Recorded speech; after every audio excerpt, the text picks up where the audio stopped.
Got the woods mower in the shop, going over it, getting it ready for the mowing season. I greased the drive line. Next step, I checked the fluid in all the gearboxes. They're all plenty full. We got to spin the clutch, which I'm going to try to explain and demonstrate in a minute. But while it's in this state, I wanted to show one of the little oddities, how this machine hooks up. The PTO shaft, the front half of it, where most machines, that's where it telescopes, is actually fixed. That does not telescope. It's the shaft back here that does.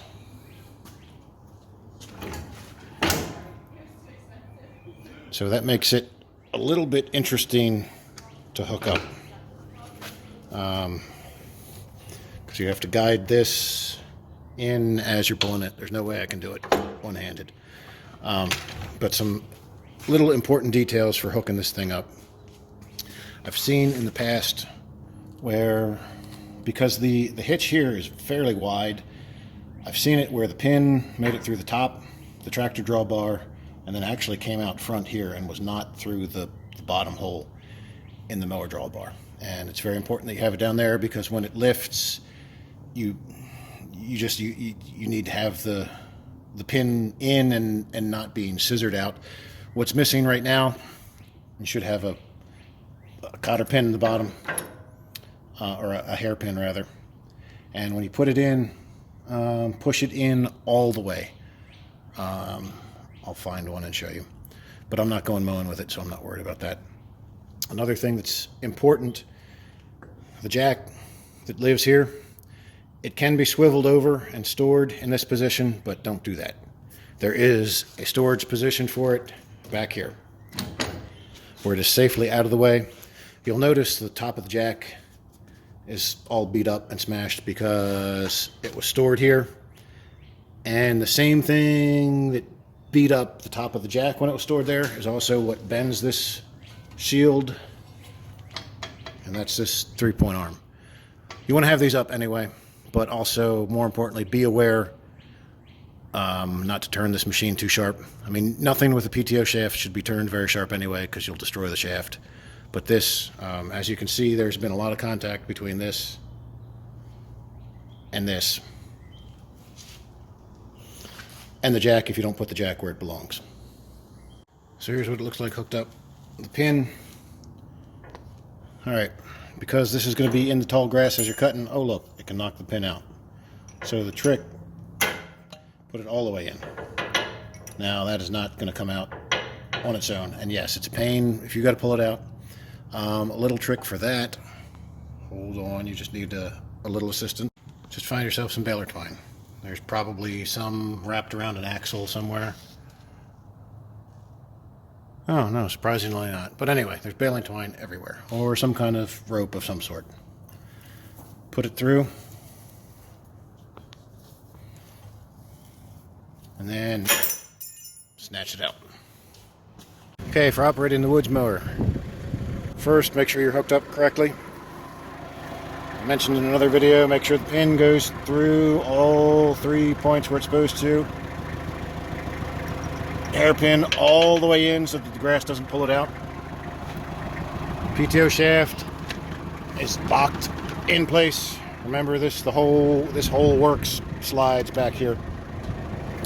You want to make sure your hydraulic hose is in the driver's side coupler, and you want it routed so that it's not going to get damaged. So here, see, it's hanging kind of low.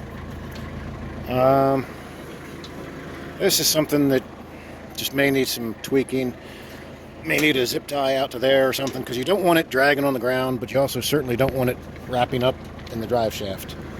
You also don't want to get it pinched, but you're not going to be turning sharp enough where anything is going to make contact and pinch it anyway, right? So right now, it's all the way up in the transport position, which generally we don't really need to use around here. It's kind of neat because there's this sleeve that is locked in there, that's good, that jams the hydraulic ram. So if you like we're taking it on the road, like behind a pickup truck or something that doesn't have hydraulics, when it's down on that,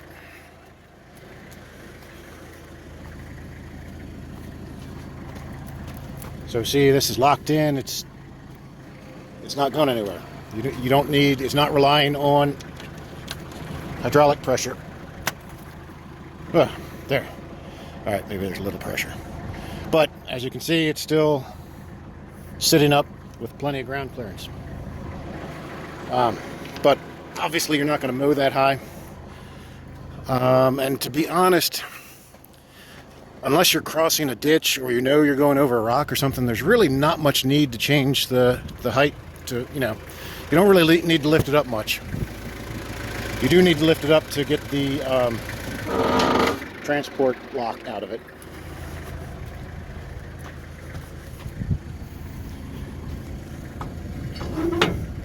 So that flips out of the way, and now you can see there are the spacers on the ram. That's what sets your cutting height.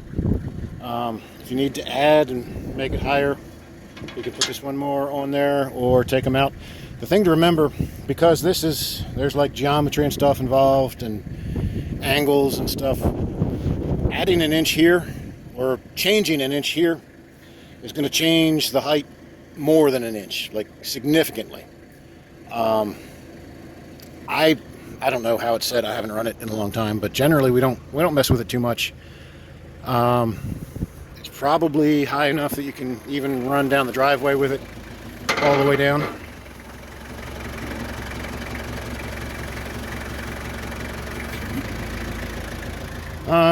That looks like it might be a little bit high, but it also depends on how thick the grass is you're cutting. So, I mean, that's something that the operator just kind of needs to tweak with the conditions at hand. I still don't like this hose.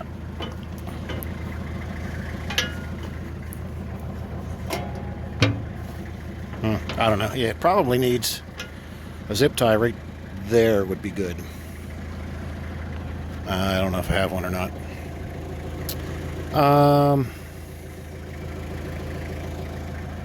Other thing to consider,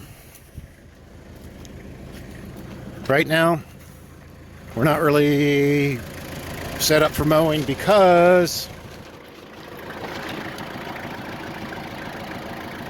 we don't have a whole lot of fuel. And I know, just putting around doing utility work with this tractor, it seems like you never need to put fuel in it. Well, when you start mowing, all of a sudden it gets thirsty. So if we were going to mow this field,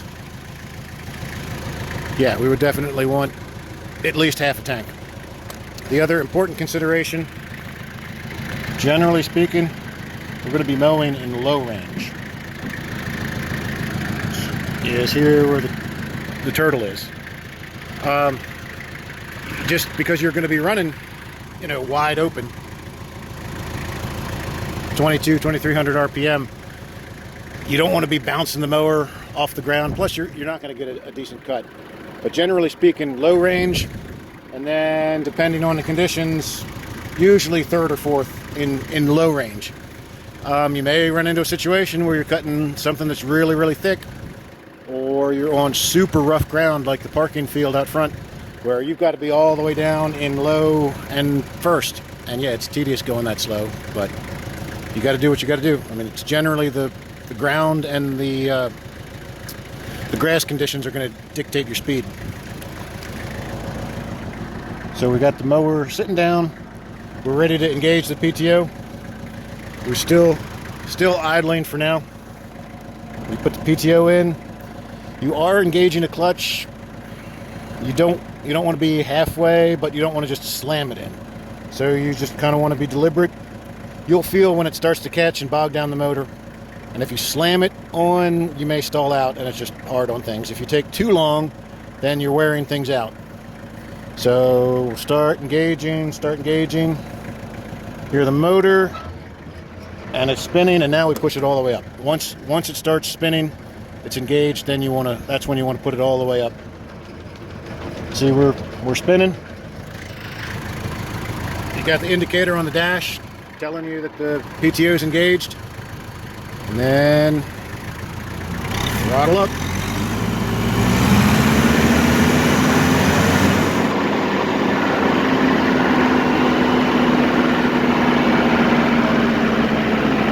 Notice it's unthrottling itself. That's why we got this bungee cord here. Here. Hold on.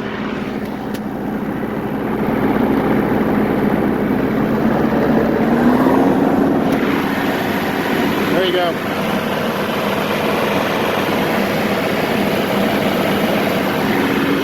Now you need to be real gentle letting the clutch off because you got some power going here.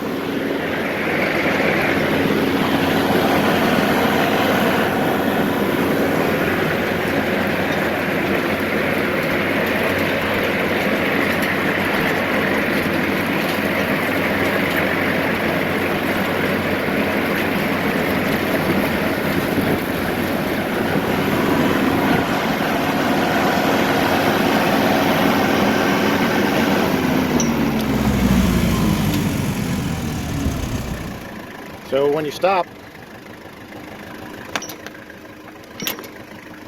throttle it down with the PTO still engaged because you want to use the motor as a brake to slow it down. And then once you're at idle speed, take the PTO off. You don't have to be slow or gentle with that, just flip it off.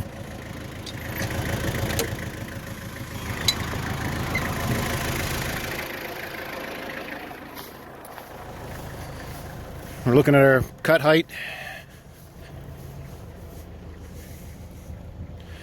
For the field, that's not too bad. I wouldn't go much lower than that because you know it's not a lawn. There are a few places like out front, where we do the stadium ring. You may want to run it a little bit lower, but for just keeping the fields from getting out of control, that's probably a pretty good height. In terms of what pattern you mow in, you kind of have to find your own way. The nice thing about this and the bat wing, it's rear discharge. So if you're cutting thick grass, unlike any of the other lawn mowers like the zero turns or your push mower at home, where you got to worry about which side you're discharging on, these you don't have to. So I do. You can do kind of roundy things. The most important thing though, cutting with this, is that you don't turn it too sharp and jackknife in here, because in addition to beating stuff up, the main concern is overextending the U-joints on the PTO shaft and blowing it up. And that's one of those things you just kind of have to get a feel for carefully, because if you turn it too sharp one time at full RPM, you can blow up the whole line, the whole drive shaft, and that's expensive and takes a long time to fix. You'll hear it start to rattle more than usual if you're turning. I don't know if I have a really good example or way to demonstrate, rather than I could just turn it myself and we could pretend.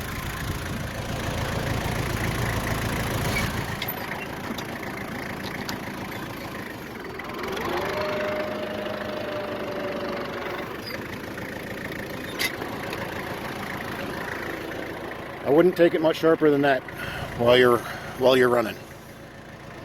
I don't know if you can see, I don't know if that makes any sense, but it's definitely not sharp. And then also, when you start the PTO, when you engage it, you want this drive shaft as straight as it can be. So like right now, I would not engage the PTO. I'd pull forward and straighten it up a little bit.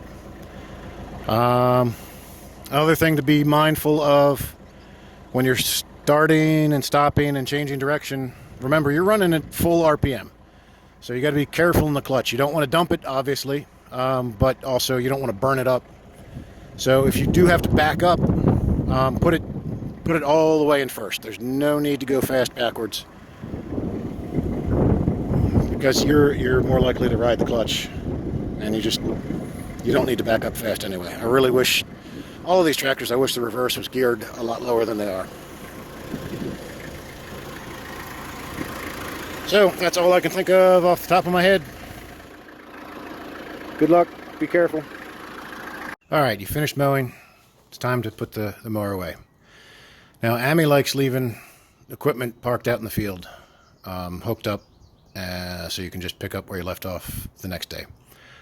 I don't like that at all, for a variety of reasons. One, this mower in particular, if it's sitting out there and it gets rained on, it's going to get water in the gearboxes. We know that happens. Also, the tractor seat's going to get all wet. And part of what wrecked the tractor seat, there are a couple factors. One, it's a cheap replacement to begin with. Two, of course, people sit in it with a screwdriver in their back pocket and tear out the back. But also, last year, 2 years ago maybe, it was left out in the field and the horses plucked the foam out and were eating it. Other reasons to bring equipment in, if it's something that I need to service periodically, I don't want to have to go out hunting it down. And also, especially this tractor, it gets used for other things by other people. And it's just, being a responsible operator, you put your tools away when you're done. That's my feeling on it. And yes, it means you got to open some more gates, bringing it back to put it away. But also, your fuel's here if you need your fuel. Another benefit to being responsible and putting your equipment away, for this tractor, the Kubota, it's turbocharged. So when you're out there mowing, you're running full throttle all day, that turbocharger is getting hot. And the oil running through it is getting hot. You're not supposed to just turn off a turbocharged motor and be done. You're supposed to let it idle, let it circulate some cooler oil through it, and let it cool itself down a little bit. So if you're going to be a responsible operator in terms of that, are you going to sit out there in the field and let it idle for 5 minutes? Or if you bring it back, there's your idle time. There's your cool down time as you're leisurely coming back to put it away as it belongs. And, the same thing with the Batwing. I mean, I hate equipment getting rained on unnecessarily, the mowers especially. This one, again, the gearboxes get wet, but also the grass that's left on it that really should be cleaned off. But, it's going to rust it away. I'll do another video about the Batwing and show you some of the rust, and I've mentioned it before. But anyway, we're going to be responsible operators. We're going to put our equipment away like it should be. Another thing you might notice, in most of my videos, if I've got equipment around, it's running. I do not like starting and stopping because, as I've learned here and working at the county, when you turn it off, there's always a chance that it's not going to start. And also, most of our equipment around here, I think, really, really suffers from short trip-itis. And I don't think the batteries always get fully charged back up when they're turned on and off. So, especially diesel equipment, I like to turn it on, and I don't like to turn it off until I'm done. However, there are a few times when you have to. And this is one of those times. If you're unhooking, you want to kill the pressure in the hydraulics. And the way you do that is you turn the motor off and then cycle the lever back and forth. And you may actually see something move. The hose may jump a little bit as pressure is being released. I don't know if you saw that or not, but now we know there's no pressure trapped in it, so it should just be a matter of yanking out the hose. The other reason to turn it off is when you're connecting or disconnecting the PTO. And it's just a safety thing. This one does actually have shields on it, but you don't want to take the chance that somehow it's going to be engaged while you've got your hand right there, because it's going to wrap you up in it. I don't know if they have the picture of the dude wrapped up. No, it's faded. Oh yeah. There's the dude wrapped up in there. And I mean, if you're stuck in there, the amount of force that thing puts out, I think you're going to get wrapped up. I don't think you're not going to hold it with your body and stop it from turning and stall out the motor of the tractor. So it's either going to slip out of your hands or it's going to swallow you up. So it's just safer to turn it off. And like I said, you really need to anyway for the to release the pressure in the hydraulics. I'm not going to try to uncouple this one-handed, but the jack goes up where it belongs. Crank it up until you can see the hitch move. Oh, we got lucky. A lot of times there's a little bit of tension in the pin. Sometimes just jacking it up will shift things a little bit so that it'll release, but that's fortunate. And remember, I had another video, your hairpin all the way in. If it's really hard to get out, which is, you could probably just muscle out, but if not, take a piece of rope or string, baler twine, loop it through there. You want about 2 feet or so. Give it some slack and snatch it, and it'll come right out.